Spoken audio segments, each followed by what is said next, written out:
Okay, so today I got another Zan story for y'all. So I used to ride around on this moped. My car had got impounded by the police and I didn't want to pay the money to get it out. I did my research and I found out that it only costs a few dollars to fill up a moped and you could ride them on the street. Long story short, the moped got stolen by a crackhead, but that's a whole nother story. So after I took this loss, I needed to get back mobile. I had licks to hit, I had moves to bust, I had shit to do. My boy, he always had the little crotch rockets, the little motorcycles, all kind of little shit that he used to build. He was short on some money. He knew I was looking for some wheels, so he offered this little crotch rocket motorcycle to me. Mind you, he's been working on it, he modified it. This shit is small as hell, but fast as hell. He charged me $1,000 for it, but he said, bro, you give me 400 today, you could take it. I'm a full-blown Zan addict at this point. It's pandemic time, we getting the money every week, so as soon as I get my pandemic money, I give him the 400. I take off this little crotch rocket, I'm riding it everywhere. I ride it home. My grandmother was like, be careful on that bike and wear a helmet. You shouldn't be riding that bike in the street. It's not a street legal bike. Yeah,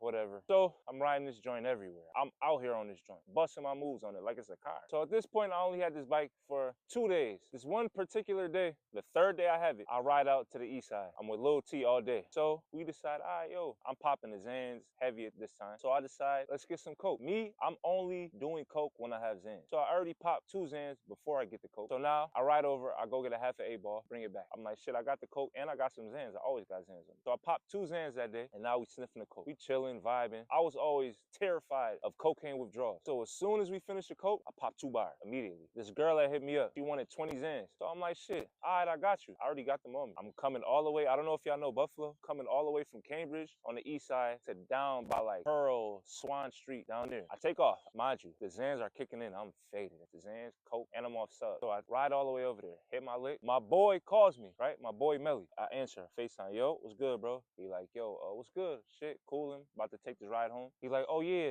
I meant to tell you, bro, don't ride that bike no more. What? Why? He said, bro, you're gonna get hurt real bad on that bike. I said, bro, what? I said, bro, I seen it. Whatever, bro. All right, later, I'll holler at you. Like, bro, what the fuck? Now I'm coming all the way from downtown, west side area, all the way to Amherst. Now this is like a 45-minute ride on this bike. It's like a 20-minute drive, but on this bike, like 45 minutes. Right, I'm riding. I'm not gonna lie. I'm fried at this point. The Zans fully kicked in. I shouldn't have took the whole 2 bars. All I needed was a little half to mellow out the withdrawal, but I took 2 because I'd be scared. You feel me? Like, I hate withdrawal. So I'm riding. I'm feeling it. Riding in the wind. My dreads in the wind. You feel me? Like, I'm cooling. I make it all the way, literally 1 minute away from my crib. So now I'm like, all right, let me be safe and go on the sidewalk. Go on the sidewalk.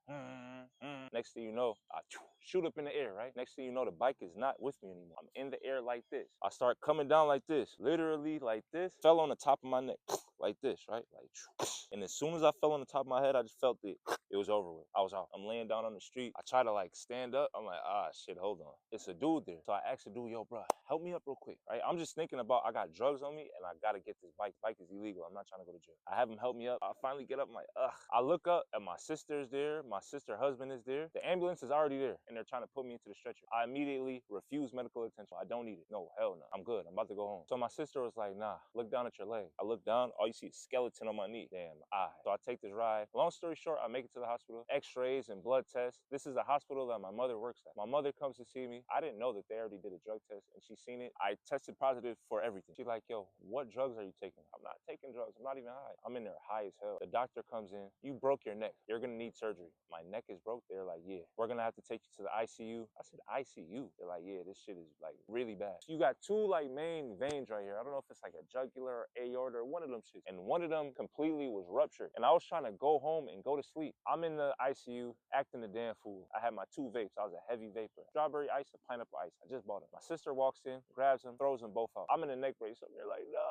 So I'm sick. Long story short, I'm in there cooling. I get a call. Melly. It hit me like, yo, bro, Melly told me not to ride this bike. So I answer the phone. I'm thinking that him seeing me in a neck brace in the hospital, he'll be shot. But he was just like, bro, I told you. But like, bro, why didn't you tell me you was psychic? He was like, man, I'll be trying to tell niggas. Niggas don't want to listen to me, man. So I'm in the hospital, still acting a fool. And they got me on morphine and all of that. Remember, the dude fronted me the bike. I only paid him $400. Bro's calling me right now. Everybody's been calling to check up on me. So I'm expecting him to be calling about my health. You feel me? Yo, bro, what's good? Cool.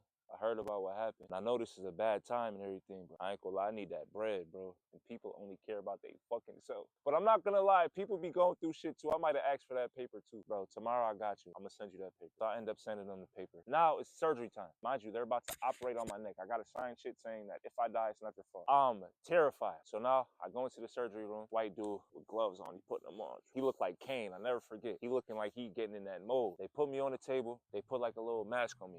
They're like, yeah, just chill, relax. I wake up, my throat is killing me, bro. What the fuck? And I got a big ass neck brace on me, a new joint. They're like, yeah, your surgery is complete. My word? They're like, yeah, it's already done. Crazy. Mind you, they had to go inside my C5 vertebrae and do all kind of shit and add shit and take shit out and fuck with my veins that collapse, all kind of shit, right? But it was successful. I go back and they got me on the little morphine drip. They said they were gonna put me on perk 10s. Right? So I'm like, perk 10s, like that shit wasn't doing nothing for me on the streets. What is a perk 10 gonna do for me? Big ass surgery on my neck. So I was not feeling that. Every time they dose you, they ask you what pain you're in. I'd always press 10. They'll come give me my perk. So eventually they cut me down to perk 5. I couldn't even swallow. I was in pain. The shit was hurting. And I remember I just bought 20 subs off my boy, God rest his soul. I just bought 20 subs. They're in my drawer at the crib. So now I'm asking the nurse like, yo, how do I get out of here? They like, once you're out of pain, we can pretty much let you go. So every time they asked me what my pain was at, 0, 0, 0. So eventually they discharged me. I make it home. I'm in this neck brace for 6 months. You know what my first move was? I went right to Miami. That's a whole nother story. Don't take drugs, y'all, and definitely don't pop Xans, and don't ride motorcycles, and if you do, wear a helmet.